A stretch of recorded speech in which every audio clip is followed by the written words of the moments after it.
cordial saludo a los seguidores del Pensamiento al Aire. Hoy un invitado que se van a sorprender ustedes, porque tiene la historia completa de Medellín de los últimos 40 años. Abogado, compañero mío y amigo mío de toda una vida en el Colegio San Ignacio, con quien compartimos grandes actividades, desde el fútbol hasta la risa. Es un hombre muy querido por mí, a quien respeto y valoro. Carlos Mario Restrepo Tamayo. Bienvenido, Carlos Mario. Hola, Antonio, muchas gracias por invitarme a tu programa. Tú sabes que soy gran seguidor de El Pensamiento al Aire y hoy estoy como invitado, me siento muy orgulloso. Hombre, estaba en mora, la verdad, porque hace rato deberías haber estado aquí conmigo hablando de Antioquia y de Colombia. Y lo digo así, porque él tiene anécdotas que nos puede contar desde su época de estudiante en San Ignacio. Lo dejo hablar, Carlos Mario. Pues hombre, Antonio, tengo mil anécdotas desde el colegio contigo, desde la Facultad de Derecho en la Bolivariana, en la antigua sede de la Avenida La Playa, donde éramos pues todos. Cuando nos sentábamos en la silla afuera en la playa. Cuando nos sentábamos en los espaldares de las bancas de la playa. Y en la universidad, luego en la vida profesional y ahora en tantos grupos que nos invitan a ser parte y conversamos de la política, de la sociedad, de los chistes. Bueno, tardes y noches muy amenas hemos compartido. Hombre, Carlos Mario, pero la audiencia requiere historias. Usted llegó a Colibrí siendo recién egresado tal vez. Colibrí fue muy importante en Antioquia, de la que eran dueños grandes personajes como José Roberto Arango, el doctor Rodríguez, Carlos. Yo te ayudo en eso. Yo tuve, Antonio, el gran orgullo y gran privilegio de haber tenido como mi primer patrón y mi maestro, el doctor Roberto Jairo Arango. Gran empresario, gran amigo, gran patrón, gran padre de familia. Y él me trazó la ruta en mi vida profesional. Trabajé con él 6 años en el sistema Colibrí. Era una empresa, por ese entonces, una empresa de radio muy importante y muy querida. Y tenía como sus socios a 4 o 5 grandes empresarios. Entre ellos estaban Jorge Alberto Uribe Chavarría, hijo de don Vicente Uribe. ¿El ministro de Estado? El ministro de Estado, el ministro de Defensa. ¿Ministro de Defensa? Bueno, estaba Carlos Manuel Chavarría, gran empresario. Estaba don Jesús Cárdenas, banquero importante de la época. Y estaba otro accionista que se llamaba Gustavo Orozco, que era el socio técnico de la compañía, y me honraron nombrándome en gerente del sistema Colibrí. Hombre, ese sistema Colibrí fue muy importante porque, entre otras cosas, tenían lo que era la música en las empresas, y eso se fue diluyendo en el tiempo con el surgimiento de las grandes cadenas radiales y se fue muriendo el formato, ¿no? ¿Por qué se acabó Colibrí? Esa empresa fue la primera emisora, la primera cadena que tuvo una emisora FM, Colibrí Estéreo FM, en la frecuencia de 96.9. El locutor y presentador de las emisoras del Colibrí era Baltasar Botero, que era una voz muy reconocida, identificaba las emisoras. Teníamos Colibrí AM, que también era una emisora de música ambiental, se puede decir, música orquestada. Estaba Radio Disco ZH. Yo fui quien llevé a Tito y a Doni, que fueron después estrellas y son estrellas hoy en día en la música americana, música rock, en ese estilo de música. Teníamos Radio Popular, teníamos La Voz del Cine y teníamos una emisora de música privada que era Con Música. Con Música era una venta de música privada por cable y llegaba a todos los restaurantes, clínicas, a todos los rincones, inclusive todos los moteles eran clientes de nosotros con el sistema de música privada. Hombre, ¿por qué se acabó? Hombre, Colibrí, luego Roberto Jairo le amplió con el acompañamiento de su hijo José Roberto Arango, gran empresario también, volvieron la sociedad anónima y entraron importantísimos empresarios a la compañía. Entre ellos te puedo mencionar al doctor Augusto López Valencia, entró el Nicolás de Subiría, Carlos Alberto Robles, Carlos Posada Uribe también. Carlos Posada Uribe, desde luego, Juan B. Izaza. Todos personajes antioqueños. Todos personajes antioqueños. Entonces una junta directiva en Colibrí parecía una junta de la ANDI o una asamblea de la ANDI. Sí, sí. Y la sede que obtuvimos en ese momento fue al frente del Club Campestre en el barrio Santa María, y eso se convirtió en un club social. Todas las tardes se reunían todos estos empresarios y ahí me tocó pues gerenciar ese capítulo. Y estando allí, el doctor Carlos Posada me dijo, hombre, estamos necesitando un gerente para el periódico El Mundo. ¿Usted por qué no me acepta la gerencia del periódico El Mundo? Y yo consideré que ya había cumplido pues una etapa importante de la vida y me pareció importante el reto del periódico El Mundo, y allí estuve 8 años gerenciando el periódico El Mundo. Ahí va a contar historias de mucha importancia para Antioquia porque le tocó la época más dura, la época del terrorismo de Pablo Escobar. Cómo se manejaba en ese momento en la prensa y en el mundo, que era también en sus inicios muy importante. ¿Cómo manejaron ese tema tan terrible? Pues hombre, todos los medios de comunicación éramos blanco de amenazas y de atentados de estos grupos de los extraditables. Ahí me tocó en alguna oportunidad ir a la Cuarta Brigada a pedir ayuda porque los periodistas no querían trabajar, les daba miedo asistir al periódico. Los accionistas y los miembros de junta directiva de ese entonces me decían, Carlos Mario, nosotros le asistimos a la junta directiva siempre y cuando no la haga en el periódico, porque nos da temor ir a la instalación del periódico El Mundo de todas las amenazas que teníamos. En alguna oportunidad me tocó que me sacaran en la maleta y un vehículo para dormir en la Cuarta Brigada, de las amenazas que estábamos sintiendo en el periódico hacia mí. En ese momento Darío Arizmendi, que era el director, estaba fuera de la ciudad y estaba escondido por las amenazas que tenía.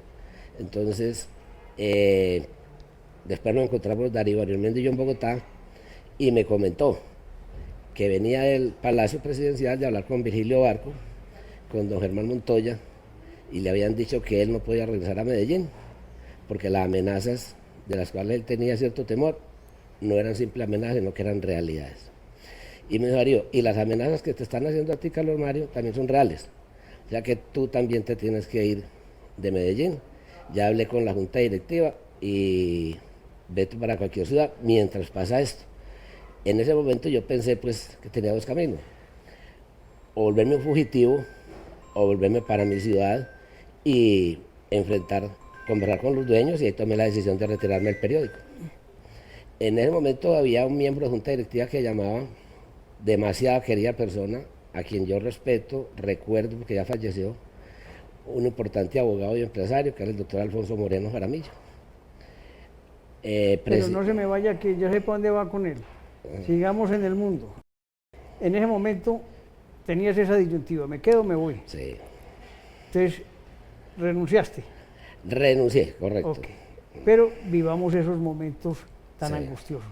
Es que muchas veces la historia no se recuerda, sino la cuenta el hombre que la vivió. Ese hombre que sufrió intensamente por los postulados del mundo, por la defensa de la democracia, por la defensa de la vida. Carlos Mario, le tocó ver cómo moría mucha gente, cómo pedía ayuda y no la tenía. ¿Es cierto? Es cierto. Un sábado más bien, si no recuerdo mal, pues era una bomba en el periódico El Espectador. Inmediatamente me llamaron los periodistas a mi casa y me dijeron, doctor, ¿ya sabe lo de la bomba del Espectador? Y yo le dije, sí, cómo no. Entonces me dijeron, nosotros no somos capaces de seguir trabajando, aquí no hay seguridad, no hay vigilancia. Y como te contaba, yo tuve que ir a la Cuarta Brigada. En la Cuarta Brigada el comandante era el general Bedoya, que después fue candidato a la presidencia de la República. y me dijo que no me podía prestar ayuda porque todos los soldados que yo veía en la cuarta brigada eran estudiantes bachilleres a quienes les acaban de hacer la ceremonia entregándoles un fusil, pero no lo sabían manejar. Entonces yo llamé a Darío Arizmendi, en ese entonces no había celular, lo ubiqué donde estaba y me dijo, comunícate con el presidente de la República. Yo hice la llamada a la presidencia de la República por primera vez en la vida y me dijeron que quién era, que a quién necesitaba y enseguida lo va a llamar el señor Germán Montoya. Me llamó el doctor Germán Montoya y me dijo, Carlos Mario, cuéntanos qué te pasa, y le conté la situación que estábamos viviendo y que no teníamos seguridad. Pues me dijo, si en 10 minutos no hay seguridad en el periódico, vuelves y me llamas. Pues a los 5 minutos llamé al periódico que queda al frente de la cuarta brigada y estaba el periódico lleno de soldados y lleno de patrullas y con toda la seguridad. Entonces eso me dio a mí mucha satisfacción, pero me generó un problema, porque el día lunes recibí visita del gobernador de Antioquia, recibí visita del alcalde de Medellín, quejándose, yo porque había llamado a la presidencia de la República, diciéndoles que no tenía seguridad, inclusive del general Harold Bedoya, de quien después fui amigo de ellos. Hombre, Esa fue una de las anécdotas que tuve en ese. ¿y qué le dijiste, qué dijo el gobernador? ¿Quién era el gobernador en el momento? Porque... Elena Herrán. Elena Herrán de Montoya. Elena Herrán de Montoya. Entonces llegó muy molesta, acompañada de otros secretarios. Y yo le dije, pues yo no tenía otra instancia, otra ayuda. Y me tocó acudir allá. Y me dijo que usted me hubiera llamado, ¿no? Que yo la llamé, yo le timbré a todo el mundo, pero a nadie me contestaba. Entonces el doctor Germán Montoya... Hombre, eso suele suceder, ¿no? Eso suele... Sacan todos la cola y lo dejan a uno pintado en la pared. Bueno, también me tocó hacer juntas directivas, como te decía, en distintos sitios de Medellín, en la oficina de Pablo Peláez. Pablo Peláez fue víctima del narcotráfico. Es una anécdota que te voy a contar. Pablo Peláez, en el encuentro de Antioquia, que hubo en ese entonces, en la Plaza Mayor, hecho un discurso contra el narcotráfico. Ese día estuvo Luis Carlos Galán en ese evento. A la salida de Luis Carlos Galán, iba hacia la Universidad de Medellín, encontraron, o la comunidad denunció que había un tipo con un misil en la 30, y ese día le iban a hacer un atentado al doctor Luis Carlos Galán. Pablo Peláez me dijo, Carlos Mario, ¿tú por qué no me publicas? El periódico El Mundo publicaba unas especies de cartillas o documentos. ¿Por qué no me publicas mi discurso en una de esas cartillas? Entonces yo le dije, pues, ahí me dio mucho temor, porque el discurso era muy fuerte contra estas bandas de narcotraficantes. Y le dije, hombre, lo que pasa es que no tengo el presupuesto para hacer la cartilla. Y me dijo, si hace eso, yo me consigo el patrocinio. Y se consiguió el patrocinio. Entonces me dijo, Carlos Mario, imprímalo y publíquelo. Entonces yo frente a eso le dije, bueno, va el sábado. Me llamó el viernes y me dijo, no, aplacémoslo 8 días. Y se aplazó 8 días. Al viernes me volvió y me llamó y me dijo, Carlos Mario, ya tomé la decisión, publíquelo el domingo. Le dije, bueno, va el domingo. Y entonces me dijo, ¿tú dónde vives? Y le dije, yo vivo en el Poblado. Tú me puedes regalar de paso para tu casa unos 4 o 5 ejemplares. Le dije, hombre, con todo el gusto. Yo iba en otro carro, yo iba en el carro de la novia mía en ese momento, porque ahí me daba miedo andar en el carro mío. Ahí me perseguía la sombra del pánico. Llegué a Olaza, él salía en su carro con el conductor, un BMW amarillo, un 323, bonito para la época, bonito todavía. Y le entregué las cartillas, las miró, me dio un abrazo y esto quedó muy bueno. Mil gracias, Carlos Mario. La cartilla salió el domingo, el lunes lo mataron, saliendo de su casa. Casi que fue consecuencia. Claro, es casualidad, pero... una casualidad, pero una cosa que parece que fue muy cantada. Porque en esos días, todo el que tratara de enfrentar a estas bandas y concretamente al innombrable Pablo Escobar, era víctima. Entonces, cuando cumplimos los 10 años del periódico El Mundo, que hicimos los Mundos de Oro, que el mundo se le va cada año galardonando, haciéndole reconocimiento a empresarios, artistas, etcétera, personajes que han destacado en distintas facetas de la vida. le entregamos un galardón y en esos mundos de oro estuvieron varias personas que después fallecieron. Al lado mío estaba el coronel Franklin, lo mataron el 23 de agosto del 89, por la mañana. Estaba Luis Carlos Galán, lo mataron el 23 de agosto por la tarde. Mataron a... ¿Roldán estaba o no? ¿Quién? Antonio Roldán. Antonio Roldán estaba. O sea, eso fue un desfile, una seguidilla, y yo iba mirando quiénes faltábamos de la lista de los que estábamos sentados en ese acto ceremonioso en el Teatro Metropolitano. Entonces, fue una época muy asustadora, no podíamos salir a las calles. Estando en una junta directiva en Olaza, en la oficina de Pablo Peláez, escuchamos 3 detonaciones. Una bomba que pusieron en la Bella Época, una bomba que pusieron... ¿Al lado de la policía? No, aquí en la Bella Época. En la Bella Época, aquí en el poblado. Sí, donde, correcto. Eso. Hoy hay un hotel. Eso, ahí fue una bomba. Y después fue los en la misma noche, después fue Triamigos. En la misma noche escuchamos una segunda detonación y fue en el restaurante de una hija de John Gómez, del doctor John Gómez Restrepo, que la pusieron, que eran dos vagones del ferrocarril, que el restaurante llamaba La Estación, que el doctor John Gómez quiso dejar esos vagones después, como quedaron después de la bomba, de la detonación, como una prueba de la época negra de Medellín. O sea, entonces eso era una bomba tras otra, al punto que a mí me tocó irme a vivir a Bogotá y cambiarme de nombre, porque me daba miedo, y hospedarme en el Hotel Tequendama y cambiarme de nombre. Y cuando me llamaban por el teléfono, que el doctor Carlos Mario Restrepo tenía llamada, pasar el teléfono, yo no pasaba, porque me daba miedo que donde estuviera el teléfono me aparecieran estos señores. Entonces fue una época terrible que no podemos volver a vivir y que mucha gente se le olvidó, pero fue una pesadilla. Ave María, pero miren pues como personajes sufrieron por estar ocupando un cargo importante en el periodismo, en las consecuencias del narcotráfico y del terrorismo, porque una cosa es el narcotráfico y otra cosa es el terrorismo aliado. Hombre, yo tengo grandes recuerdos de unos personajes allá, en sus páginas del mundo. Carmenza y Carmen Vázquez. Carmen Vázquez, que fue una labor importantísima tenía, y Juan Paz con sus columnas, que hoy es exitosísimo. Dos personajes que le dieron mucho valor al periódico El Mundo. Sí, cómo no. El periódico El Mundo es un periódico que lo quisimos y lo queremos, quienes pasamos por el periódico. Inclusive el periódico tenía y tiene muchas personas que todavía lo añoran, porque fue una segunda alternativa de periodismo, una segunda opinión.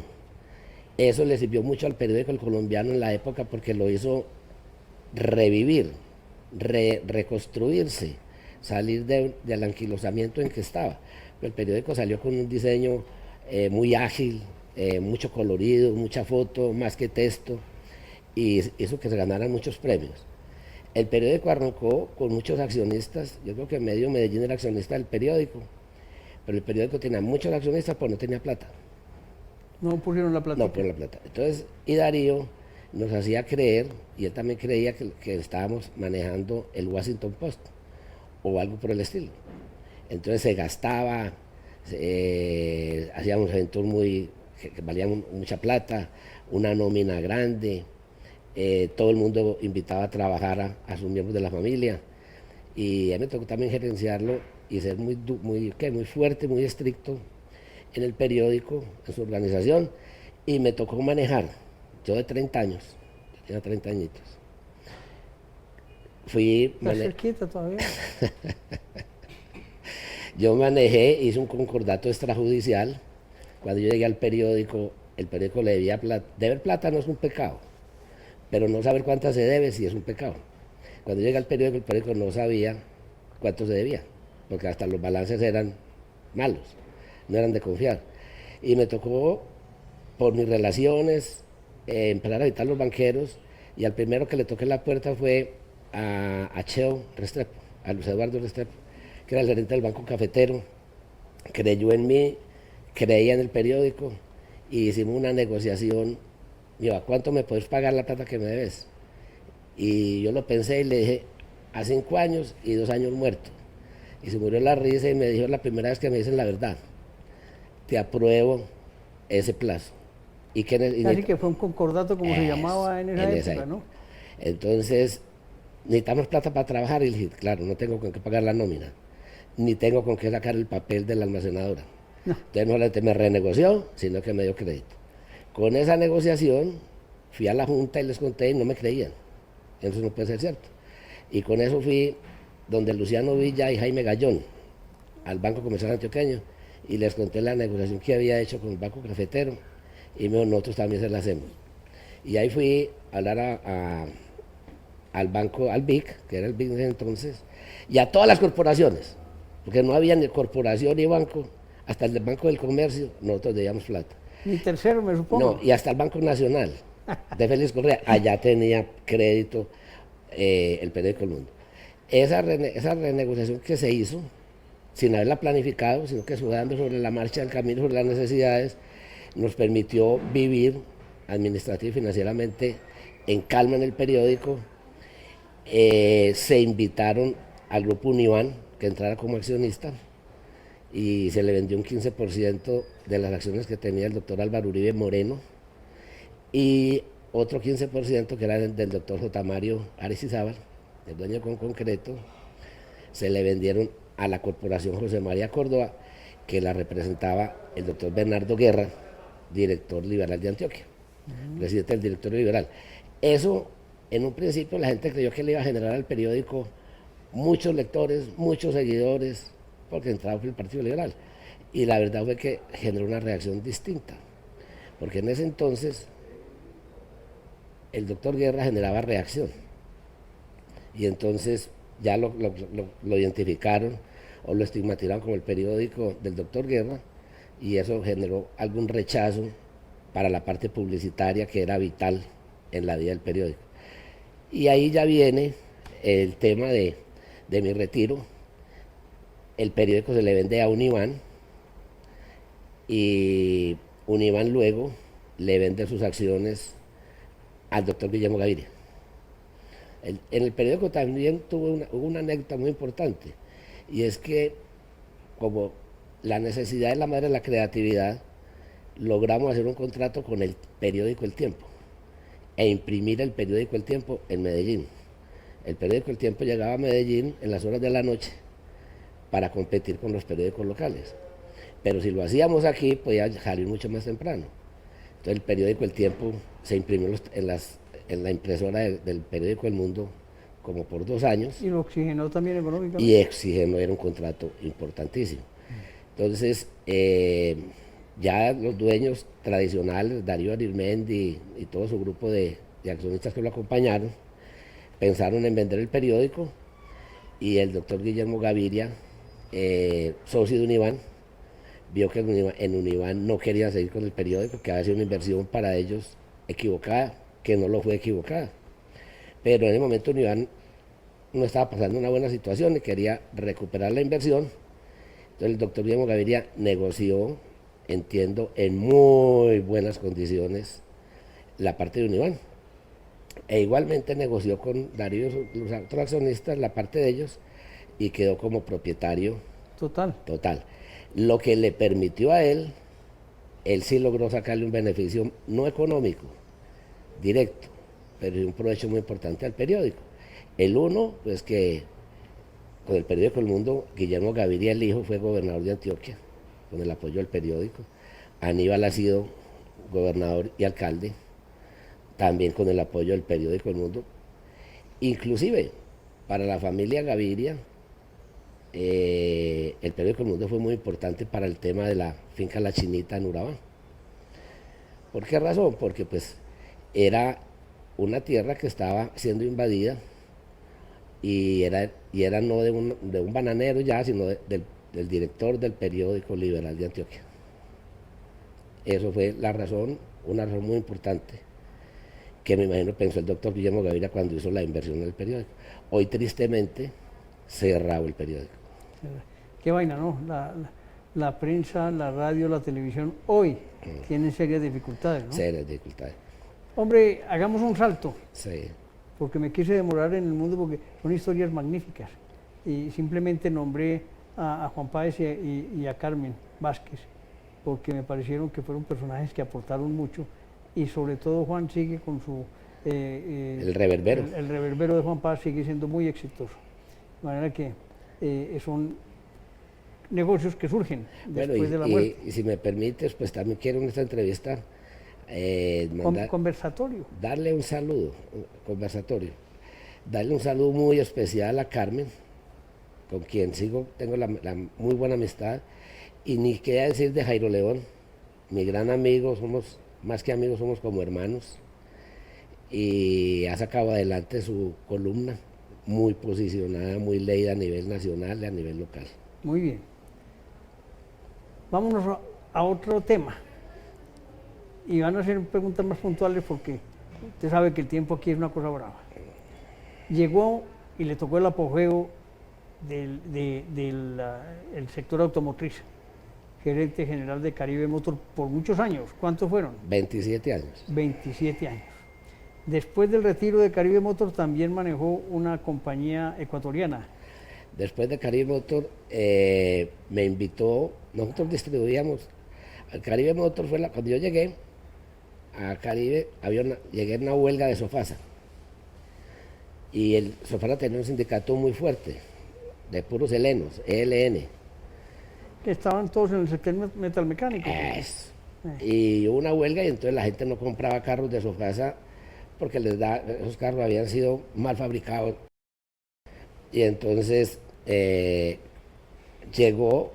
tocó la huelga, una época muy difícil en Caribe Motor. De hecho, no cerramos, Antonio, yo lo digo jocosamente porque nos perdieron las llaves, pero en un mes vendimos 4 carros, 4 R4s.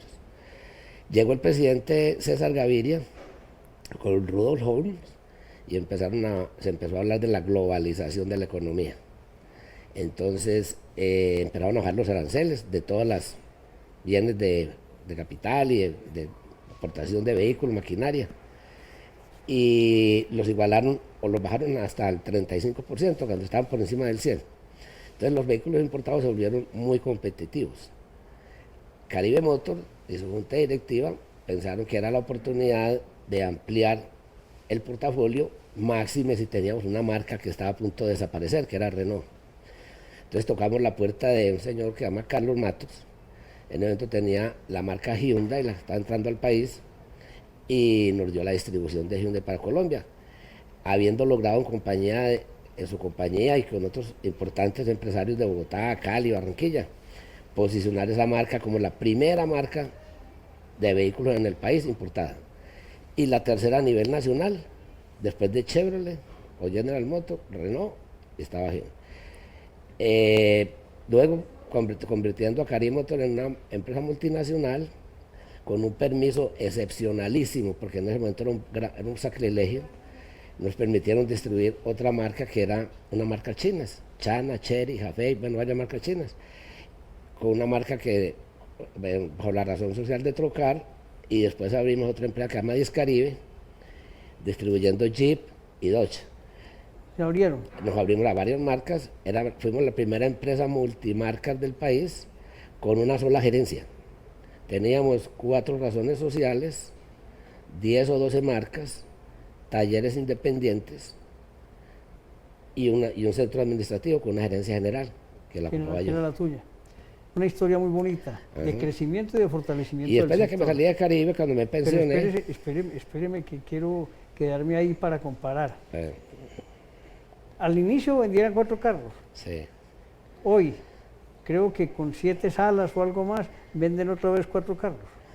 Hombre, yo lo voy a decir, me da pena, pero uno tiene que decir lo que uno hizo.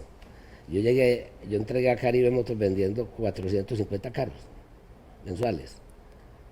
¿Entre usados y nuevos? Entre Renault 250 carros, Hyundai 100 carros, Dodge y Chrysler, la marca Chrysler pues con Dodge y Jeep vendíamos 60, 70 carros. Vendíamos las marcas chinas 80, 100 carros, mal usados. Mal usados. Yo me retiré y Caribe Motors siguió creciendo y ya pues, la junta directiva decidió renunciar a todas las marcas y quedarse únicamente con Caribe Motors, con Renault y con Jeep, lo cual no les permitía pues tener esas ventas y esas cifras. Desafortunadamente, el sector automotor, como muchos sectores de la economía, por no decir todos, en este gobierno pues está pasando las verdes y las maduras. Los carros el año pasado decayeron el 30 o 40%. Este año vuelven y decaen otra vez el 30%. Lo que les ha hecho a la General Motors se fue del país. Entonces, no hablar, ¿para qué hablar de la construcción? O sea, el sector automotor no ha sido la excepción. Sí, todos los sectores han caído dramáticamente. Hemos dicho las cifras de caída de la economía en los sucesos de la semana. Bueno, después de que yo me salí, te cuento de Caribe, Carlos Matos me llamó, me conocía como gerente de Caribe, distribuidor de su marca, y me dijo que me nombró gerente de sus empresas.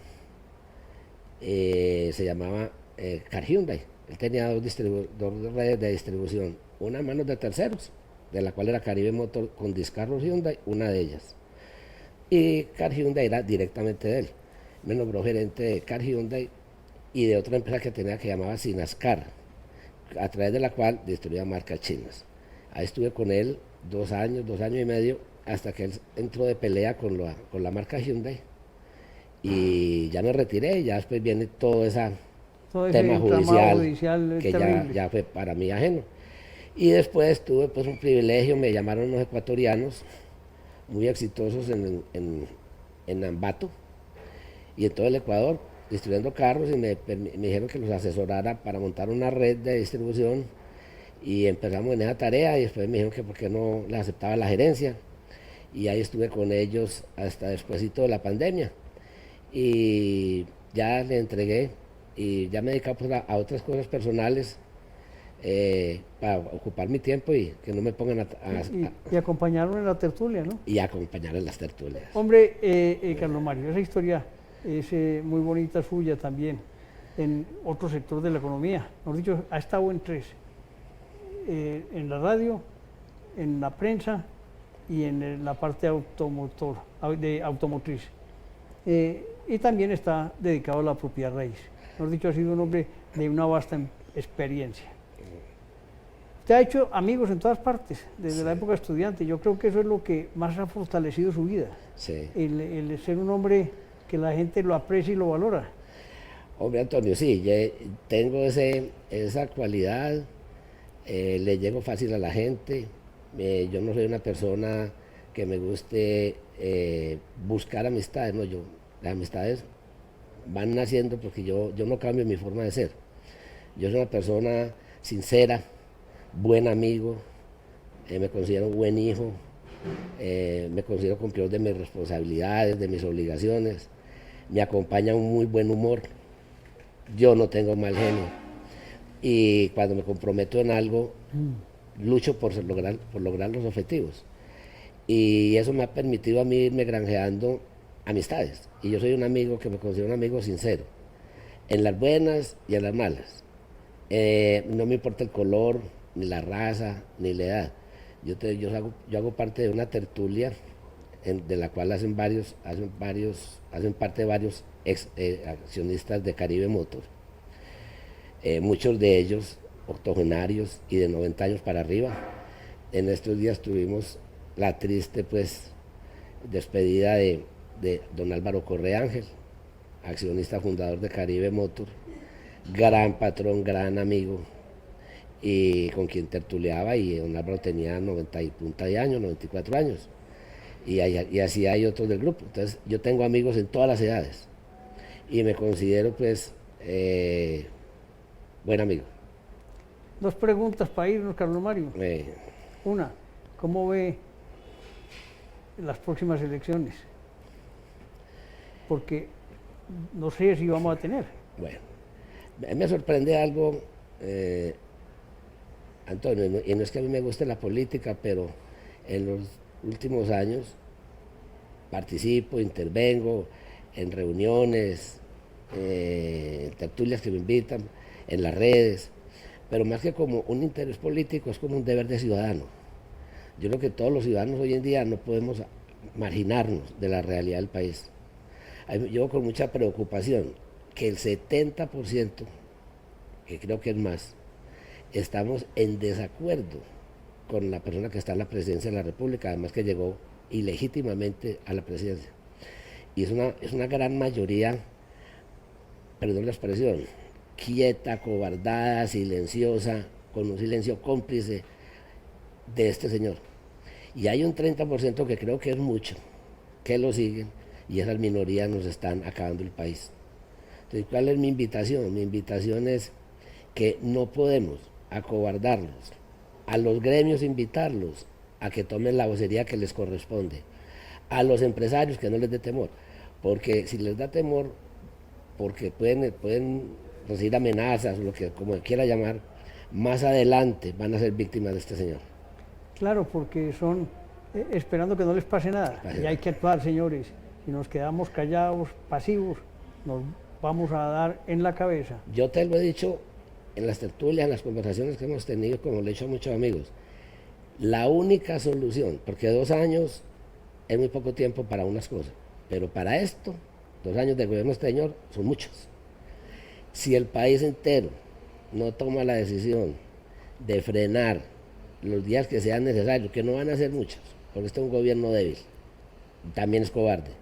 Si paramos todos, tumbamos este gobierno y solucionamos esto de una vez por todas. Porque esto está haciendo un cuentagotas, una agonía, para llegar a lo que vamos a llegar. Que es que este tipo se nos perpetúe en el poder. No, hay que tumbarlo. ¿Y cómo lo tumbamos? Parando. Y parar y protestar está consagrado en la Constitución. No haríamos nada mal hecho. Yo comparto esa posición de Carlos Mario, hace rato lo he expresado. Claro que aquí yo me abstengo muchas veces de opinar políticamente, respetando la opinión de quienes nos ven. Pero ahí llega el momento en que hay que tomar partido, ahí llega el momento en que hay que decir, basta ya. Basta ya, es suficiente. Hombre, Carlos Mario, la última, ¿Nacional va a ser campeón este año? No te ha quedado nada por fuera. Hombre, Nacional es otra de mis pasiones. Ser hincha de Nacional, digo yo que hoy en día no es tanta gracia, porque yo soy hincha desde que éramos de últimos, en los años 60 cuando estábamos en el colegio, y después me tocó pues, verlo ser campeón y volverlo y ser el equipo más campeón del campeonato colombiano y reconocido en todos los estadios nacionales e internacionales. Me dolió mucho ver cómo se acababa Nacional en los últimos años. Cómo el equipo pasó a ser, la parte deportiva pasó a un segundo lugar y la parte económica era el objetivo primordial. Este año nos están mandando muy buenos mensajes los dueños. Hay que felicitar a los dueños, porque de verdad hacen un gran esfuerzo. De afuera criticar es muy fácil.